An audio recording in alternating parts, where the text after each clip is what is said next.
Seguimos con historia del arte y vamos a hablar del paleocristiano y bizantino, el arte después de Roma. Con frecuencia se ha entendido a las manifestaciones artísticas paleocristianas y bizantinas como algo ajeno, incluso opuesto al clasicismo romano. Sin embargo, ambas manifestaciones artísticas tienen su origen en el arte romano, cuya tradición transmitirán al arte medieval. Además, en el caso concreto del arte bizantino, la herencia romana se combinará con la oriental e influirá a su vez en el mundo musulmán. Pero paleocristiano y bizantino no son simples artes de transición. También aportan nuevas soluciones constructivas como la basílica, plásticas, técnicas y sobre todo iconográficas. El arte paleocristiano es una herencia de Roma. Aunque tradicionalmente se ha venido considerando el paleocristiano como la primera manifestación del arte medieval, es necesario advertir que se trató de un arte romano realizado por romanos dentro de su imperio. Véase a modo de ejemplo el caso de su pintura, cuya génesis y desarrollo se verificó en las catacumbas en la capital antes del año 313. En cuanto al estilo, tanto las artes plásticas como la arquitectura nos remiten al entorno clásico.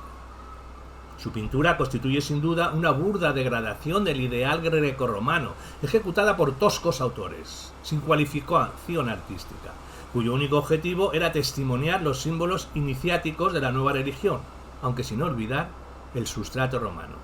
En el arte edificatorio, la basílica no deja de ser una adaptación de la romana, a su vez de raíz griega, y sus elementos constructivos los tópicos de lo romano, órdenes clásicos, arcos de medio punto y bóveda del horno. El arte romano-cristiano contó con aspectos singulares, cuya decisiva influencia en el devenir artístico se pondría de manifiesto a posteriori. El primer y más importante rasgo diferenciador lo constituyó la creación de un código iconográfico, que serviría de referente a todo el arte cristiano, en especial durante la Edad Media. En segundo lugar, supo readaptar a sus necesidades rituales el edificio basilical romano, fijando un precedente tipológico para las iglesias del medievo, al tiempo que ideó un nuevo edificio de planta central, el martirio, motivado por la necesidad de dar culto a las reliquias sagradas, especialmente abundantes en Tierra Santa. El arte bizantino, por su parte, surgió de la fusión entre las experiencias romano-cristianas y el influjo oriental. En arquitectura se caracterizó por magnificar la importancia de la planta central cubierta, con gran cúpula, magistralmente llevada a cabo en la iglesia de Santa Sofía de Constantinopla, y cuyos precedentes se remontan al romano panteón de Agripa, a través del templo de Minerva Médica. Las artes de la imagen se destacaron por ahondar en un proceso de esquematización donde el mensaje dominaba sobre la forma, desarrollando primordialmente en el mosaico que ornaba las bóvedas y muros de sus más insignes edificios. Hablemos del origen de las catacumbas. Los primeros cristianos, reclutados entre las clases sociales más bajas, organizaron sus comunidades con un sentido comunista. Por otro lado, los evangelios hablaban del rey de los judíos y su venida al mundo para establecer un nuevo reino, aspectos que, unidos al carácter monoteísta de sus creencias, levantaron el rechazo de las autoridades romanas, declarando al cristianismo religio ilícita e iniciando periódicas persecuciones imperiales, como las de Decio y Diocleciano. Este estado de cosas obligó a los cristianos a refugiarse en lugares seguros, donde las catacumbas, donde de forma secreta practicaban sus ritos y enterraban a sus muertos, ideando a su vez una iconografía que ha perdurado a lo largo de toda la historia del cristianismo. Allí permanecieron ocultos a los ojos de la sociedad hasta los tiempos del emperador Constantino, quien decretó en el 313 el Edicto de Milán, que autorizaba la libertad de cultos en el imperio, al tiempo que él mismo se convertía al cristianismo al final de sus días. Otro emperador, Teodosio, convirtió el cristianismo en religión oficial del Estado en el año 380, poniendo fin a los ritos paganos en el 391. Las catacumbas fueron decoradas con pinturas al fresco, siendo las más antiguas de finales del siglo II y continuándose con la tradición hasta la paz de la Iglesia en el 313. En lo formal, resultan ejecuciones toscas, no comparables a la pintura romana, obras de personas sin talento ni preparación, es decir, de simples fieles habilidosos. Presentan desproporciones y carecen de volumen y de profundidad, interesándose tan solo por el mensaje que pretenden transmitir. Sin embargo, ocupan un lugar de excepción en la conformación de la iconografía cristiana, pues crearon las imágenes y los símbolos primeros del cristianismo. El origen de los símbolos cristianos. Ciertos temas son transposiciones de lo romano, como el pavo real, incorruptibilidad, símbolo de la vida eterna, o las adaptaciones de personajes clásicos para la figura de Cristo. Orfeo, pacificando las fieras; Hércules, vencedor del mar; el buen pastor. Otros poseen carácter salvífico: Daniel en el foso de los leones, los hermanos macabeos o Jonás en el vientre de la ballena. O son símbolos eucarísticos, como la vid, el pan o el cordero, Agnus Dei. También se crea el acróstico del pez, cuyo nombre en griego, Ixcus, constituye las iniciales de la frase Jesucristo Salvador, Hijo de Dios, y los símbolos de la cruz y del crismón, integrado por las dos primeras letras de la palabra griega Christos, XR. La basílica. Una vez abandonadas las catacumbas, es a partir del año 313 cuando los cristianos readaptaron la tipología basilical romana a sus necesidades, creando edificios de 3 o 5 naves escalonadas en alturas y terminada la central en un ábside semicircular, lugar en el que se ubicaba el presbiterio. Algunas poseían tribunas sobre las naves laterales, lugar dedicado a las mujeres, matronium. Se creaba así un espacio jerarquizado, fuertemente direccional, y donde dicho presbiterio se constituía en un punto principal, claramente visible, y hacia donde se dirigía el eje espacial que se iniciaba en los pies del templo. Se continuaba de este modo con la organización racional de la arquitectura clásica. El conjunto basilical se completaba con un pórtico de entrada, narthex, sitio ocupado por los neófitos o aspirantes al bautismo cristiano, al que se adosaba un patio porticado, atrio, que contenía en su centro una fuente de gran valor simbólico, la Fons Vitae. Los elementos constructivos fueron los romanos. Las columnas de órdenes clásicos separaban las naves soportando entablamentos como la de Santa María la Mayor, o arcos de medio punto, en el caso de Santa Sabina. Tan solo el ábside era abovedado mediante cuarto de esfera, siendo cubiertas las naves por estructuras de madera, cerradas al interior mediante techos con casetones. Las primeras basílicas de Roma se levantaron en el siglo IV, en época de Constantino, como fueron San Juan de Letrán, San Pablo Extramuros y San Pedro del Vaticano, todas ellas muy transformadas o desaparecidas. En el siglo V, Santa María la Mayor y Santa Sabina. En Tierra Santa se erigieron templos que fundían la planta basilical dedicada al culto y la central que albergaba reliquias: la Natividad de Belén, el Santo Sepulcro de Jerusalén, ambas del siglo IV, o el monasterio de Kaishamian, en Siria, construido hacia el 470. La arquitectura paleocristiana también se destacó por la construcción de edificios planta central, martirio, con función de baptisterio, funeraria o para la conservación de reliquias. Cubierto esta con cúpula, utilizaron el mismo tipo de elementos constructivos que las basílicas. El diseño de su plano centralizado adoptó diferentes soluciones: circular en el mausoleo de Santa Constanza, en Roma, siglo IV; octogonal en el baptisterio de los ortodoxos, en Rávena, siglo V; o de cruz griega, como el mausoleo de la Gala Plácida, en Rávena, siglo V. En cuanto a la escultura de bulto redondo se centró fundamentalmente en la elaboración de representaciones de Jesucristo tomadas del mundo romano, el buen pastor o Cristo, imberbe, enseñando la ley. Los sarcófagos fueron la representación escultórica más importante, decorados con relieves.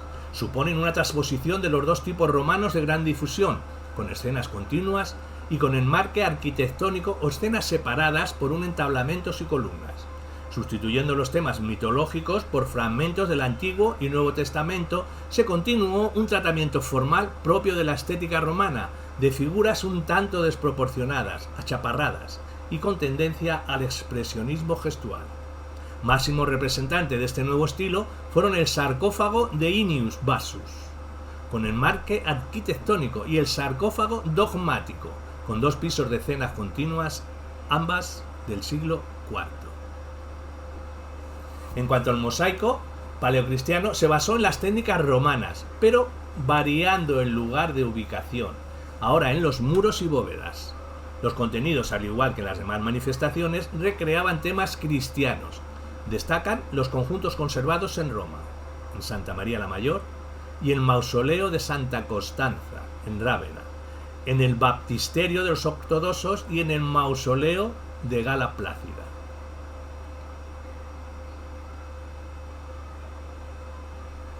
El Imperio Bizantino, en cuanto a su arquitectura.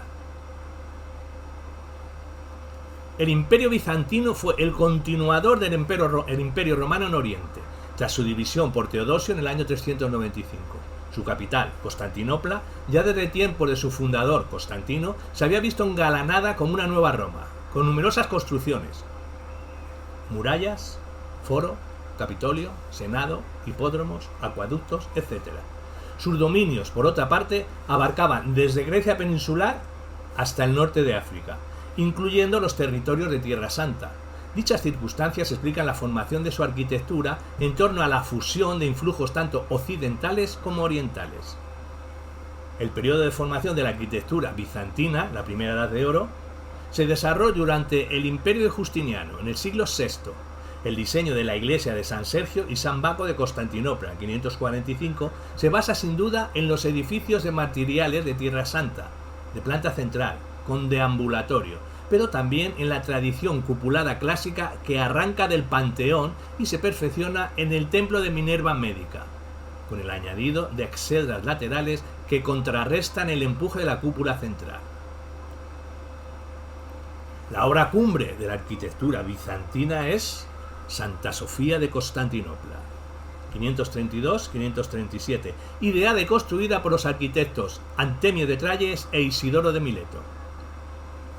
Aunque continúa dentro del lenguaje clásico plasmado en el empleo de columnas, arcos de medio punto y bóveda hemisférica con tambor sobre pechinas, la organización tanto de los volúmenes internos como de los externos supone la creación de un original lenguaje fundamentado en novedosos logros técnicos y en la conformación de un espacio diferenciado del antiguo. El primer logro que se constata en la sujeción de la gran cúpula central de 31 metros de diámetro mediante la compensación tectónica por exedras escalonadas en altura, que asumen la función de ábsides. El segundo gran logro de Santa Sofía es la articulación de una nueva concepción espacial que combina sabiamente la planta basilical con la central cupulada, siendo rodeado este espacio principal por naves laterales, tan separadas del mismo como ocultas, asumiendo el papel de los anteriores ambulatorios paleocristianos. Así se genera un gran espacio centralizado, en el que la gran cúpula parece flotar, carente en apariencia de soportes, mientras las zonas circundantes crean ámbitos diferenciados que producen sorpresa en el visitante y recrean el misterio de lo oriental. Todo ello se veía complementado por el recubrimiento mosaico que producía la desmaterialización de las estructuras, encubriendo los elementos arquitectónicos mediante la utilización de una ornamentación suprenatural basada en la técnica del reflejo metálico. También la iglesia de San Vital de Rávena, 512 al 547, goza de las mismas características: cúpula contrastada por exedras y deambulatorio. El arte bizantino siguió evolucionando a lo largo de la historia del imperio, dando lugar a otros dos periodos de esplendor artístico, Segunda y Tercera Edad de Oro.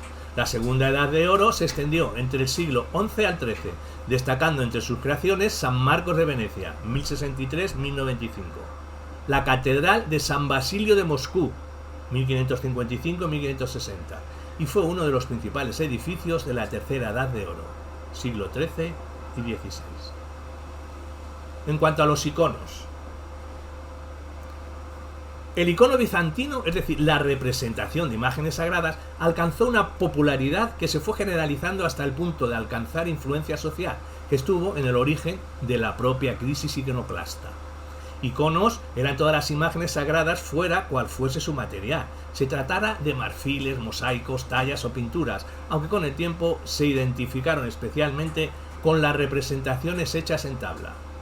A partir de la crisis iconoclasta se estereotiparon los temas y sus tipologías al estar muy controlada su producción por la Iglesia, tratando así de evitar nuevas versiones que pudieran propiciar nuevas rivalidades e idolatrías.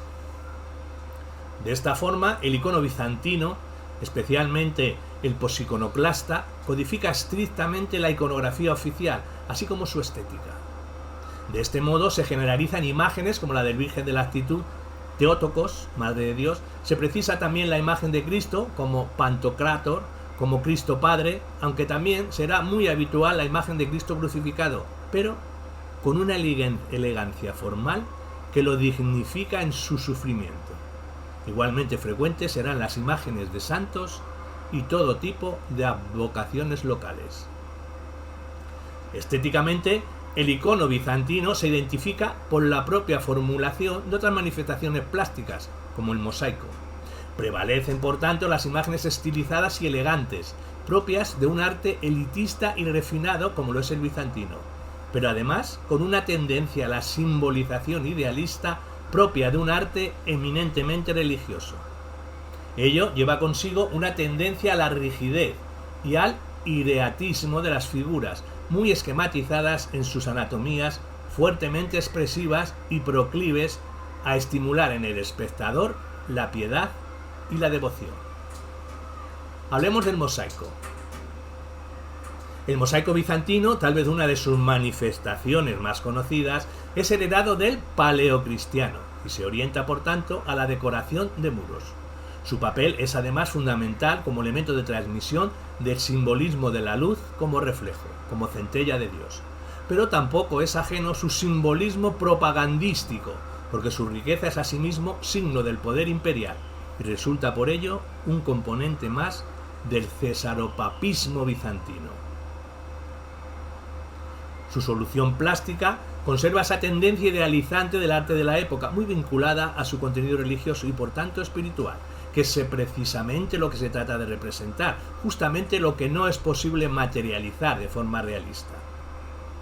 Se emplean teselas de mármol de diferentes colores o teselas de barro cocido policromadas con pasta vítrea, pero siempre buscando el impacto cromático. Las composiciones suelen ser frontales, con figuras aisladas, aunque se suelen alinear en un plano corrido. En la representación se repiten los esquemas icónicos de rigidez e ideatismo, reiterados monótonamente entre elementos paisajísticos o decorativos intercalados.